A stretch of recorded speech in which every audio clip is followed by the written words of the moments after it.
Hi, my name is Barry Crampton. Today I'm going to show you around our Porsche Panamera. Then I'll take you for a ride in it, but first I'll tell you a little bit more about it. It's a 3-litre TD V6 Tiptronic S, 2012 on a 62 plate, has done 33,680 miles, was first registered on the 13th of the 11th 2012. Fuel economy, urban 34.9 miles per gallon. Extra urban 50.4 miles per gallon, which I'm sure you'll agree is very, very good, if you can achieve that, that is.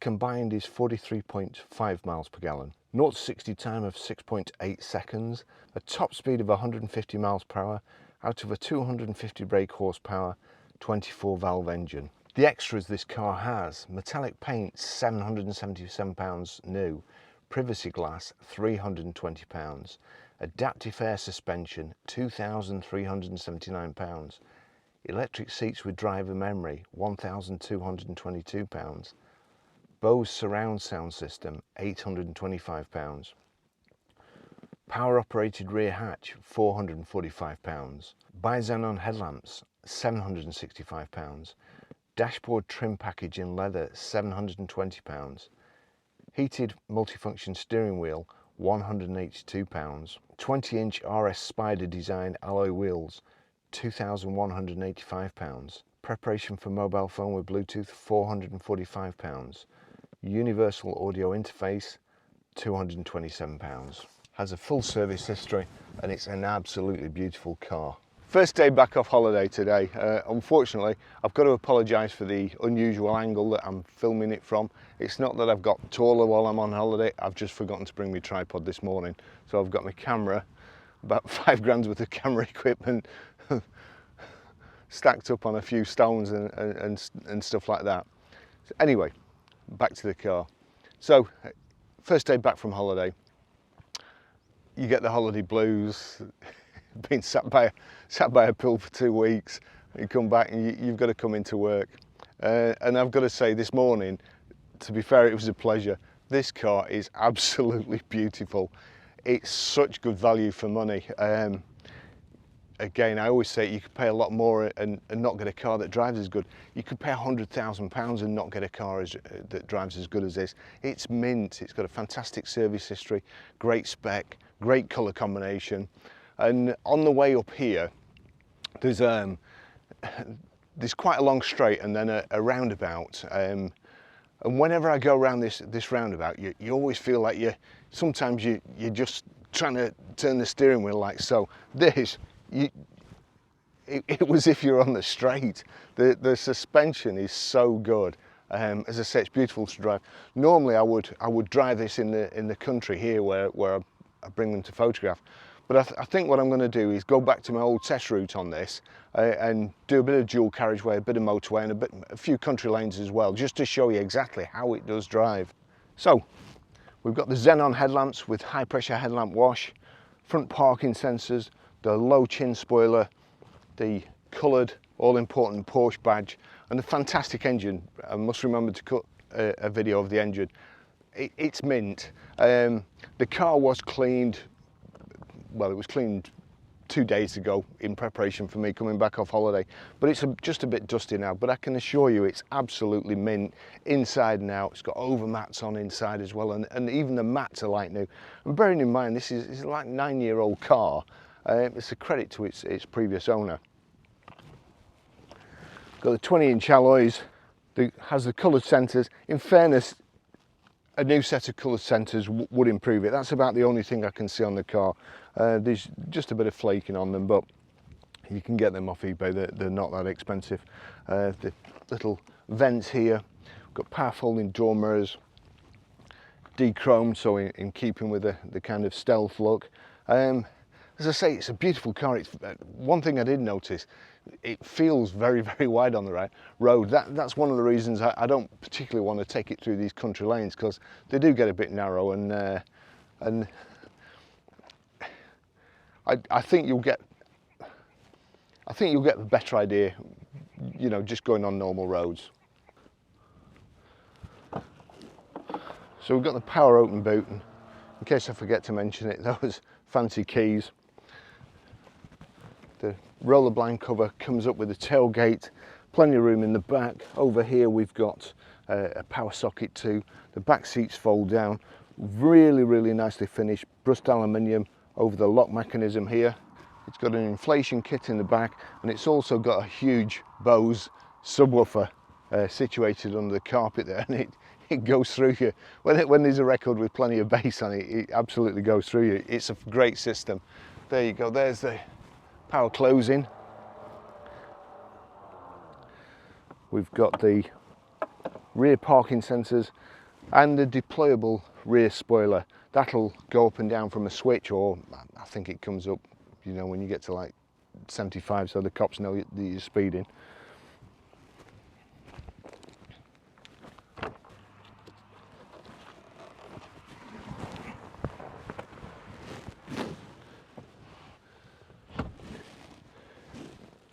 Porsche have a separate kind of body, the Porsche design side of things, and they take other people's designs and improve on them. And in here, it's fantastic. It really is. It's only a 4-seater. The seats are really, really comfortable. But even the armrests, I'll try and remember to video those as well. The armrest is here, and then just at the back, just here, there's an extension of the armrest. I mean, there's no need to do it, but it just finishes it off. You've got these aluminium air vents here, more air vents up here, a coat hook there, your lights, this lovely piano black inset, and again aluminium door handle along here. It's first time I've sat in the back of this, but what we've got here, that's a cup holder. And what's these? Right, so here you've got a power socket. You've also got is that an actual cigarette light? Yeah, you've got a cigarette lighter there, and another cup holder there. What's here? Cubby hole. That's about it. So it's really, really nice and well finished, and it's a lovely environment to be a passenger in. I wish I'd remember my tripod, because then you might be able to see a better angle. The seats are sculptured. The no messing about with the headrests up and down. It's all part of the seat, and it's just like being not that I've ever been in a private jet, but it's just like what I would imagine it's like to be in a private jet. It's beautiful, unmarked. Everywhere's unmarked. It's like jumping in a new car in Parker and Parker's. Lovely vehicle.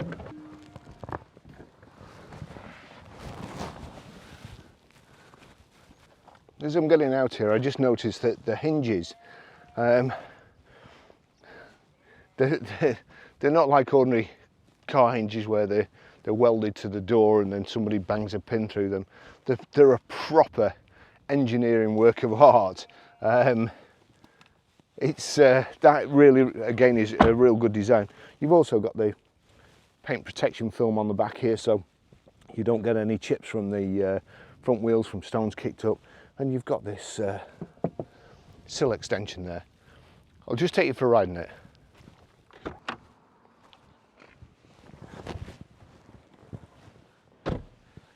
2 weeks off, completely out of the swing of it. Forgot my tripod, and I've just recorded this video in 60 frames a second, so I'm going to have to do a little bit more editing when I get home.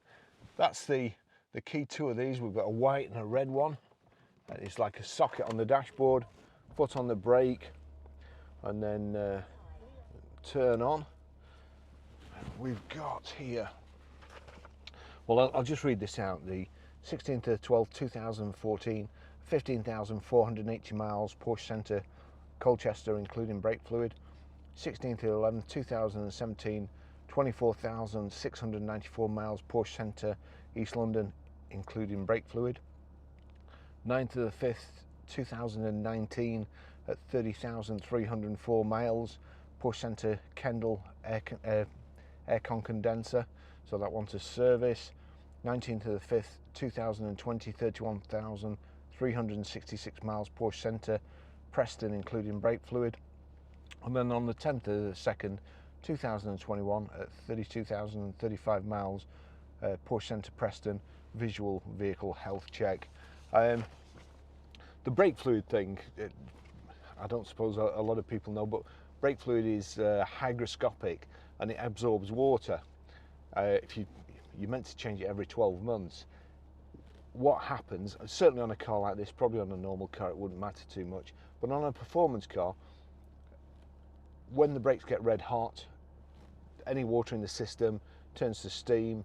Steam can be compressed because it's a gas. So you put your foot on the brake and all of a sudden you've got no brakes because you're compressing the steam and not the brake fluid. So it is important in a car like this to have it done.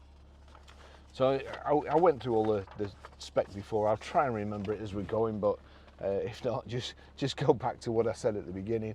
What I'm going to do here, we've got here, you can, on the dash here, if I click that, high level selected. Now we're on a really rough car park, so I'm just going to select high level and then we'll go. I'll do a bit of this country lane first and then I'll do the motorway and dual carriageway and so on, because it's kind of an Autobahn stormer. This it's a Grand Tourer, not particularly a car that you'd take out in the country. It's a car that when you want to get from one place to another quickly and in comfort, and up the motorways, just deciding which way to go. I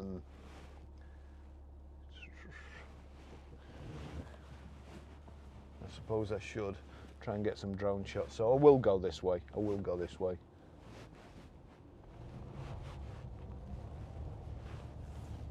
Here we go. I'll just give it some gas when we get around this corner, just to show you. But the high level's deactivated now. You've got the suspension here. You've got sport there. You can click it into sport, holds it in gear longer. What's going on here? I'm sure this chair's moved. So the suspension there, PASM, comfort, sport, sport plus. Comfort's fine. It's I think the others, if you were taking it on a track or something, or you were on a long flat motorway, then perhaps, and you were absolutely gunning it, and that's why you don't go too fast on country lanes. Let's just, no, I'm not going to go fast, because the grass has got pretty high now, and you can't see if there's any sheep or animals at the side. So I'll just go on. I'll do a bit of drone footage so you can see what it looks like from the air and from other people's perspective. And then I'll take it on the motorway and switch the cameras back on. But here, there you go, you've got paddle shift, you've got the power folding door mirrors, which won't go in because we're going too fast. Knock the selector over like so, change up, change down. But I think it's an 8-speed gearbox, so good. Now, I think I've gone off Porsches a bit, but this drives quite a lot like a Range Rover. It's a lot smoother, I would say, than the real sport suspension. Perhaps not as harsh as the Cayenne either, so you're not getting all this feedback through the steering wheel. It's nice and quiet. As I say, great specification, very economical too. Feels like a very, very wide car. Mr. Pheasant there just deciding to cross the road at that particular moment. Get out there, oh dear. Not a good day in the country for wildlife today.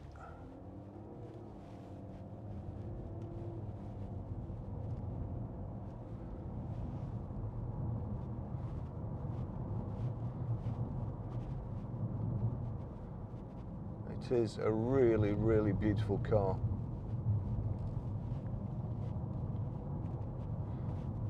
The one thing I did notice on the way up here, it feels like the front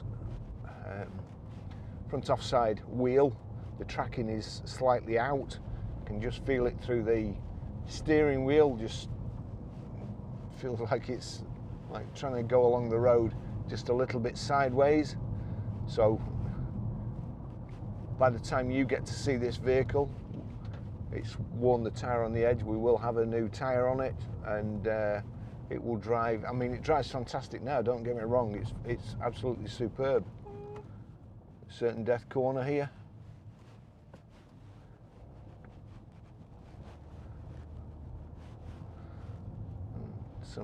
A retired couple there enjoying the day with an early start. Beautiful part of the world here.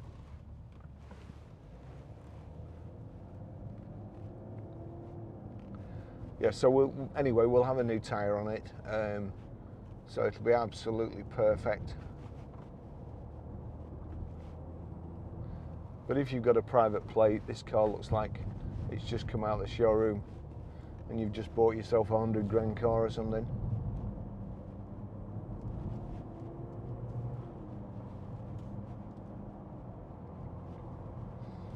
This is all too much for me these days. I love the way it looks, and obviously once you get used to it, muscle memory, and it becomes second nature. You know, you can like feel whereabouts the switch is going to be without taking your eyes off the road. But I mean, it looks fantastic. But you know, we've got heated seats. That's the deployable rear spoiler. You can knock the spoiler up and down using that switch. There you've got your suspension, your height adjustment, your stability management or traction control, heated seats. You have got, which again I do like, and you can do it, it's dead easy. There you go, two switches. The one on the left is the fan, and the one on the right is the temperature gauge. And as I've said in previous videos, I don't know why they put a digital display on the temperature gauges these days. It's not like you just think, oh, I want to be at 23.5 degrees centigrade today. You just turn it up till you're warm enough or cool enough, don't you? So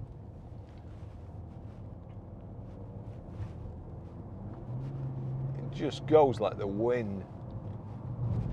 It's so economical too, according to the funny thing is, John's actually been using this while I've been away, and it was bone dry, which is unusual, to be fair, for him to leave a car bone dry. But I was coming up here and I said, like, you know, I can't be trusted with money, so John has the petty cash and does everything like that. And I says, oh, petrol for diesel for the Porsche. I'm going to video it tomorrow. And he gave me 20 quid. And I thought, that's not going to wet the bottom of the tank. But it is. I put 30 quid's worth in because I didn't want to be stopping for fuel again. But it's remarkably economical. It really is. It's very, very good.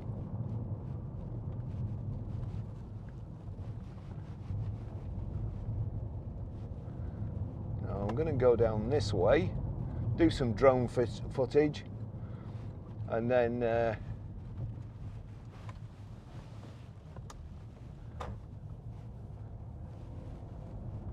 take it on its natural habitat, the motorway and some dual carriageway.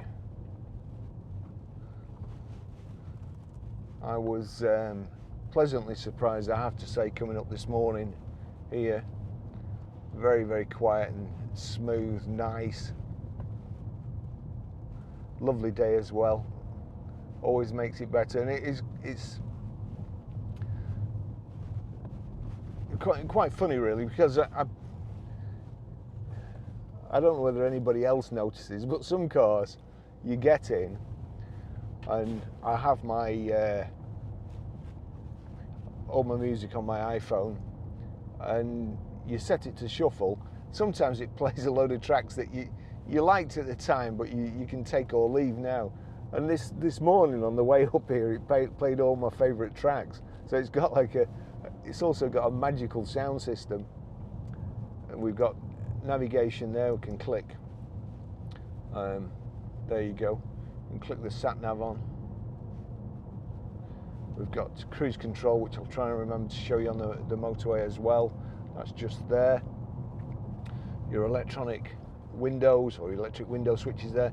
3-position electric memory seats here.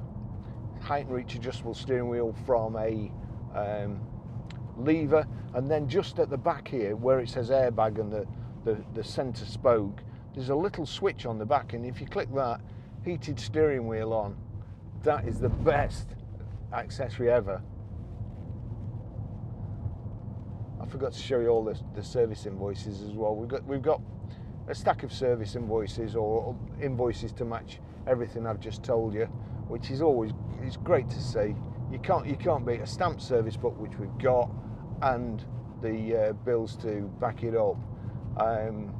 I always go on about service history and digital service history being stupid and a waste of time and not worth the paper it's written on. And somebody said, well, somebody left a comment the other day on my YouTube site, which they quickly retracted when I said this should be in prison along with a garage. But he said, you know, service stamps are a waste of time, because if you're like me, you just go in the local garage and they let you use the stamp. Well, you know, in my opinion, they should be short. But it's also easy enough to buy a stamp off eBay. However, what we do, if we haven't got the invoices, we ring the garages and we ask, you know, and if it's just been stamped, then they've got no record. Because we still come across the odd garage that they've no computer or anything like that, and but mostly the people that have no computer, they've got it all up here and they remember the car, so that's good. Right, I'll see you in a short while. I'll just do some drone footage.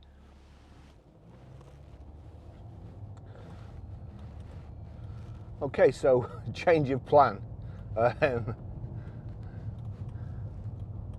I've been using my, while I've been on holiday, I've been using my other drone, which you can, it's below a certain weight and you can legally fly just about anywhere.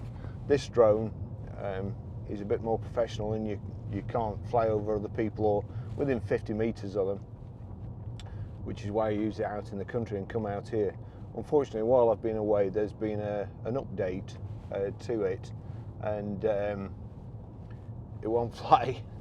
I need to recalibrate it, and to do that, I need the other control connected to my phone and a Wi-Fi signal. So sadly, no drone shots today, but anyway, we'll make the best of it.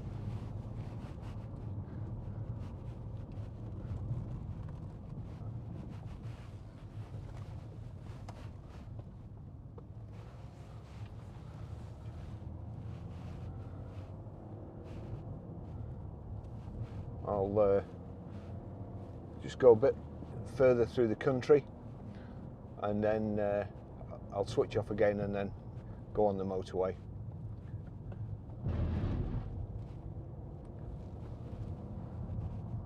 I always say it though, I just dread electric cars becoming mainstream. This update to the drone you can't use it, won't take off, won't do anything. So I'm pretty sure that'll happen to cars. There'll be a conflict, and you won't be able to use it until it's sorted out. Again, it's the same with these GoPros. That GoPro, not 12 months old, just decided it wouldn't switch on, and I've just had to switch all my cameras off again, take the battery out of that, leave it for a bit, put the battery back in, switch it on again. And again, you can imagine electric cars. I've never had to do that with a diesel engine. Never in a million years. And also, while I was on holiday, in your literature from, I was going to say Thompson's, it's TUI now, isn't it?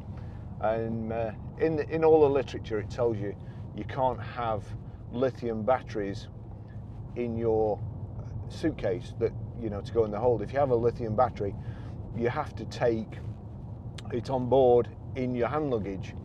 And as you're queuing up, the Thompson's rep, TUI rep is going up and down saying, you haven't got any lithium batteries in your bag, have you? You know, it's got to be in your hand luggage. You get to the counter to put your baggage in, and she asks you if you've got any lithium batteries, an iPad phone in your case, and then it's loaded onto the plane. Then as you're waiting to get on the plane, as you're waiting for boarding, there's announcements coming over the intercom. No lithium batteries. If you've got a lithium battery in your suitcase and it's gone in the hold, please make the cabin crew aware. So anyway, I've got, for my drone and my cameras, my camera batteries, I have a special bag, and it's kind of an explosive bag. So I put all my I put all my batteries and my drone and everything in this bag, and then seal it all up and put it in my hand luggage. So we're coming back from Croatia, we're on the runway at Dubrovnik, and somebody suddenly remembers they've got a mobile phone in the suitcase. So we're then delayed for 3/4 an hour while the cabin crew get this suitcase out of the hold, get the mobile phone out, and then eventually we take off. But the thing that worries me is these lithium batteries in a mobile phone. If a lithium battery in a mobile phone can bring a plane down, what's it going to do when you're sat on like 2,000, probably 3,000 of the same size? And what's it going to do when one of those goes up on the road or there's a crash? Get a diesel. Forget electric cars. They're soulless. They're awful. They just drive very, very fast and but nothing to them. No machinery, no connect really between the driver and the road, and changing gear and being, you know, matching your revs and letting your clutch out smooth if it's a manual you want, or just, you know, I don't believe we're moving towards electric cars. I just can't I just can't believe it. This is fantastic. You know, the engine's purring, that's all part of the driving experience, and making the engine make the noise that you want it to make while you're driving.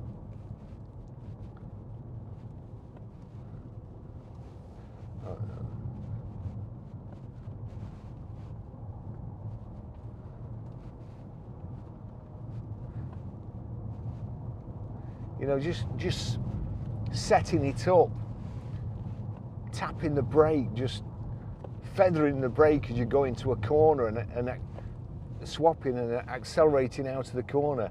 And you know, these electric motors, that as soon as you take your foot off the accelerator, you start slowing down. It starts driving the motor backwards to harvest the energy. It's just awful. There's nothing better than going out for a drive and just getting every corner right, every gear change, accelerating out of a bend,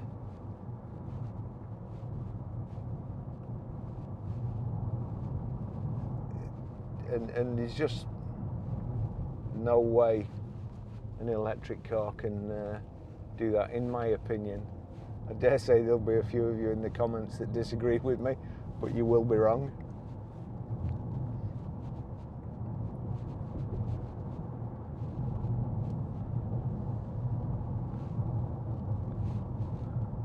Just, this is a beautiful car.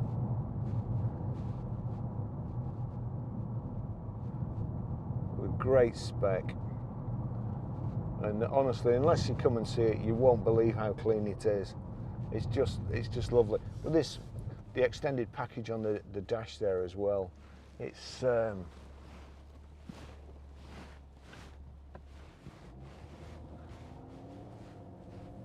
you look after this and keep it,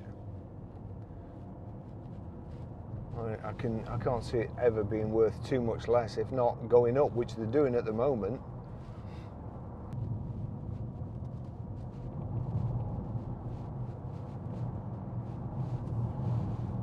So I'll just show you there we go, just changing down.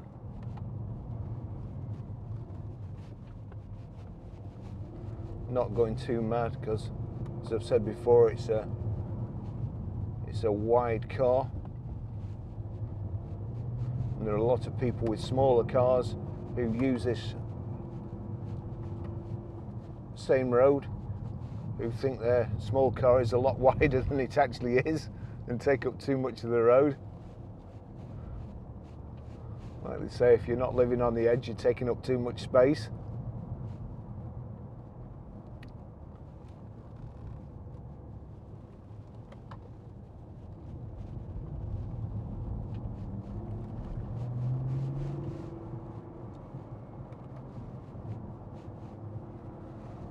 Now when we get on the motorway, there's this particular junction of the motorway, there's a long sweeping bend, and you do see quite often people overtake because there's a left turn to go north, and then you sweep past, but you're going in the same direction, but it's to go south, and people accelerate to get past the people who are turning left, and then they're going too fast when they actually hit the bend, and you see the brake lights come on, and the car not exactly chattering, but they're kind of at the limit of their talents. Oh, I must switch the roundabout collision switch off.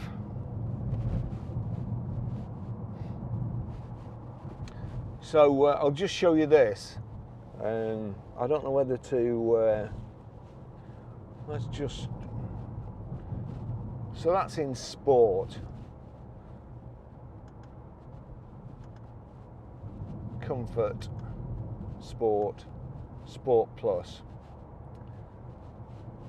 And it's showing me that the car is being lowered there in sport plus.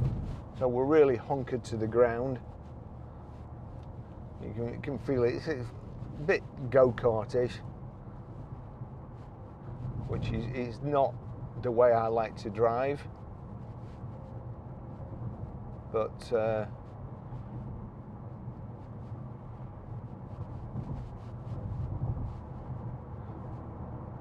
we'll just see.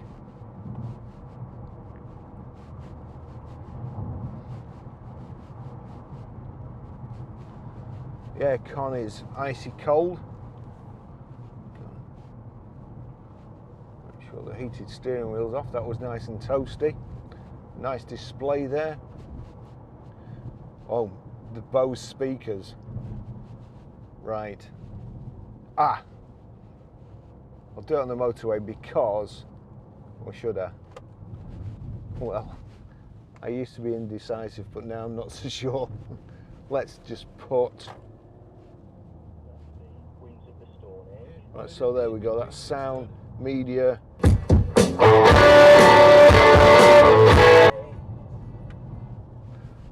The sound system's brilliant, and even getting back to my holidays, you know, there was a really good group on at the hotel.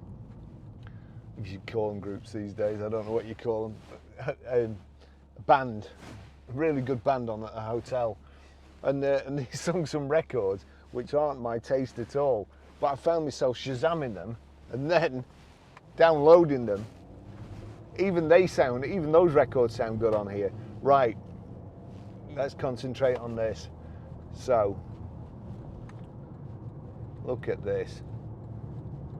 how good, how good is this?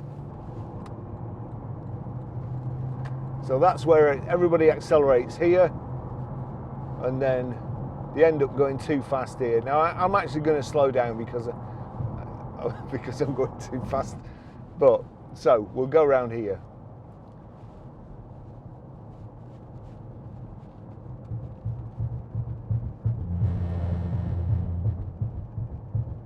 Rumble strip all the way around.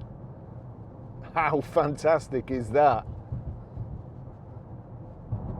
No steering input after the first one. Straight round and then onto the motorway. Let's just make sure. I'm doing 71 there, so 70. Switch the cruise on.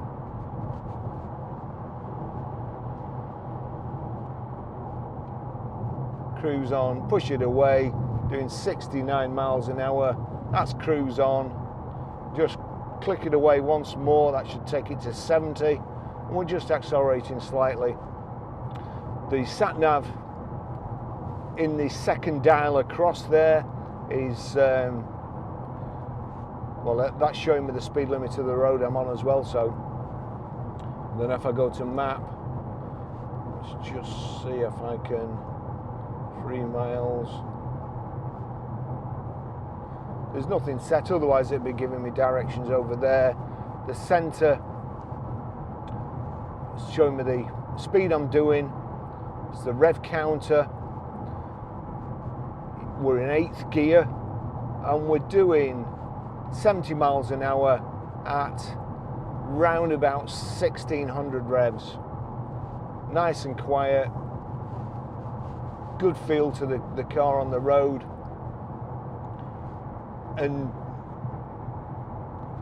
you could double the speed easy.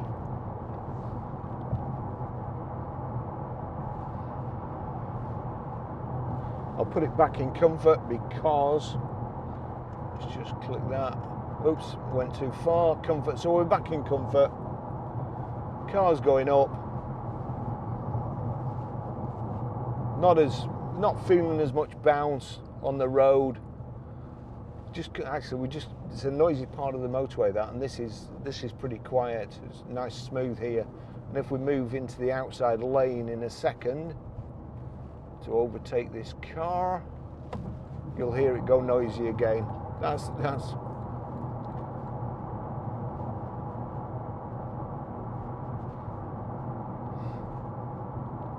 feels like you could stop quicker on this half of the motorway, but you'd rather be on that half.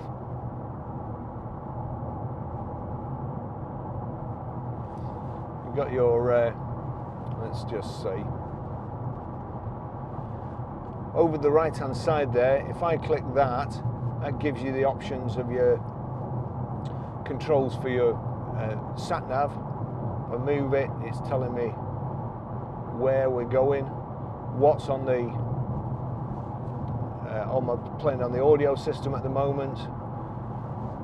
Oh gosh, I just knocked it accidentally there. How many miles we've got to go. 175 mile fuel left before we have to fill up. The battery, what the battery's charging at, 13.3 volts. And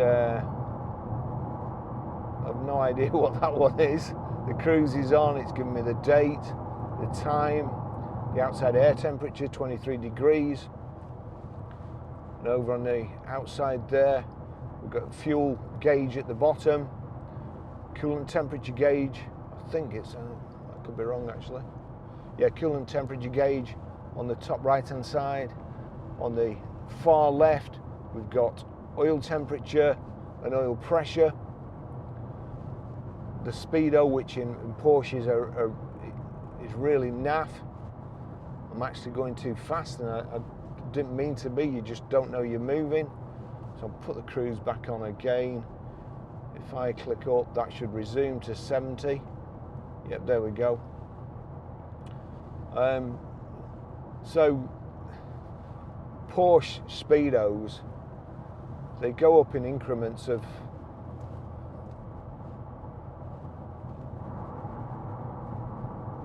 25 miles an hour, which is, you know, you can't really tell when you're doing 30, and you can't really tell, you've not got a line when you're doing 70 over here, so far better going off the digital one in the rev counter.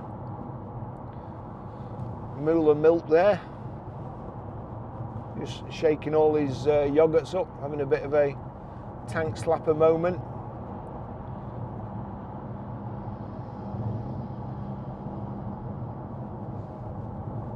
Almost turning into another car.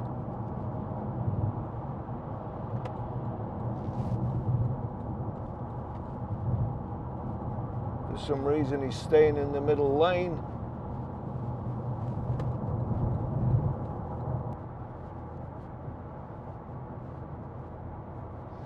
In the front central armrest there, you've got a power socket, you've also got a USB, an auxiliary in. And that, the bit I was telling you before, the armrest here, the armrest, if you can see, I've put on a bit of weight on holiday, if you can see there, again it's carried on onto the B pillar, really, really well finished. A lot of thought gone into everything.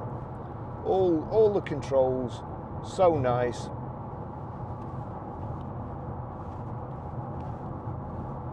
The one of the things on the spec sheet is colour-coded keys. I think they were £168, but I didn't mention it because I'd be too embarrassed to ask for a colour-coded key. And then pay £168 extra for it. But Porsche owners, nice thick steering wheel. Everything just falls to hand, like so. 2/4 position. Your fingers at the back there. You can change using your fingers at the back, or your thumbs just drop nicely onto these little aluminium paddles there. Telephone controls.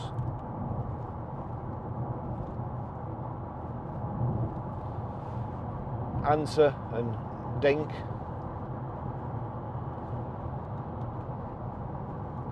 Let's just go back to, that's giving you the ride time, distance, your phone.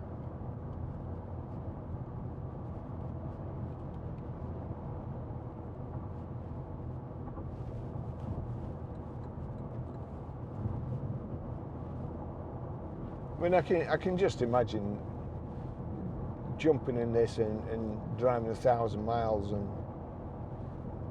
just no effort.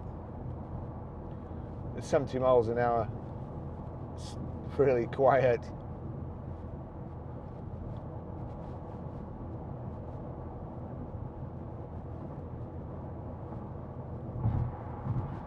And that's the sport switch, so it holds it in gear longer.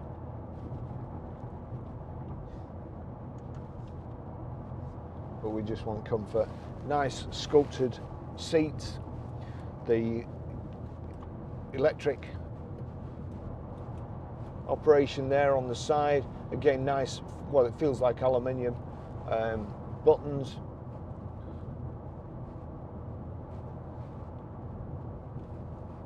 Indicators on the left, wipers on the right. Got rear wash wipe as well. Kind of Volvo, just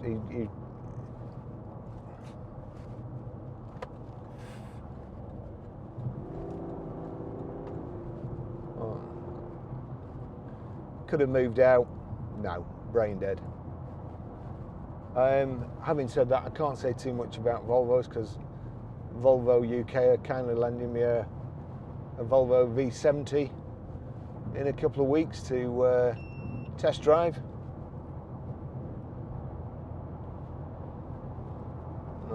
I don't know which camera's just gone off there.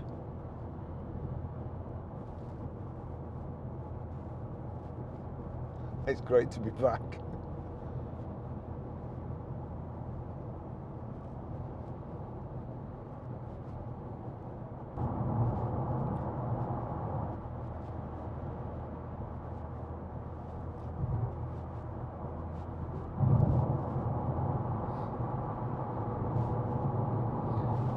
So we're just coming off the motorway now, and there's quite a good stretch of road which I like through the country, and I'm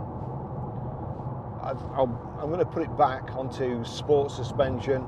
There's just a little like chicane which I usually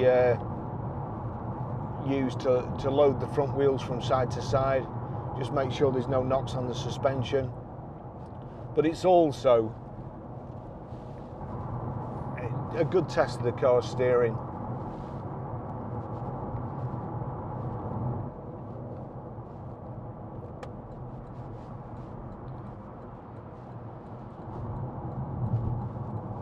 Why would you brake?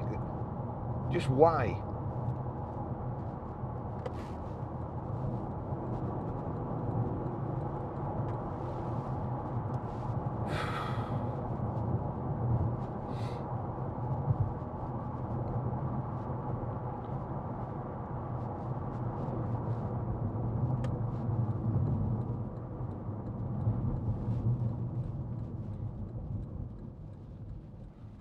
No judders from the brakes or anything. All the discs are all good.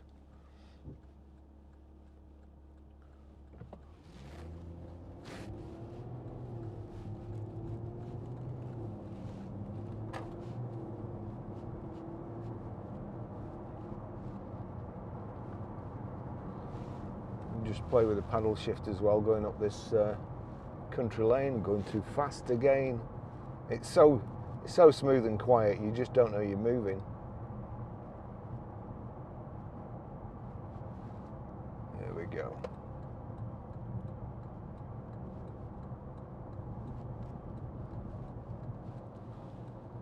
So go on, I'll change it to PSM Sport. I'll put it in Sport as well, of the whole effect. So here we go. Make sure there's nothing just at the top here.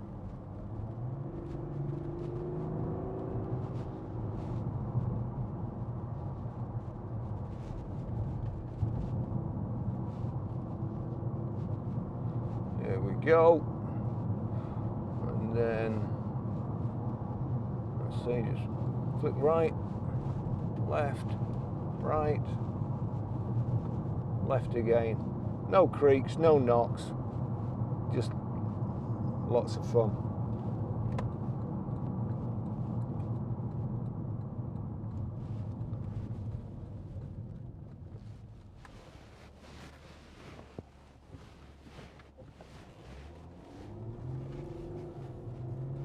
So I'll finish the test drive there. Beautiful car. As I say, you advertise on Auto Trader and eBay and all that lot, and you've got pictures. We try and go a little bit further than other people by doing a video and a test drive. But even that, and I shoot my videos in 4K, I try to do them as best as I can, and show you as much as possible. But even with 100 pictures, a 30-minute video, you still need to see this car yourself, because it's an eyeful. It's mint. So thanks for watching. It's great to be back off holiday, and I'll see you in the next video.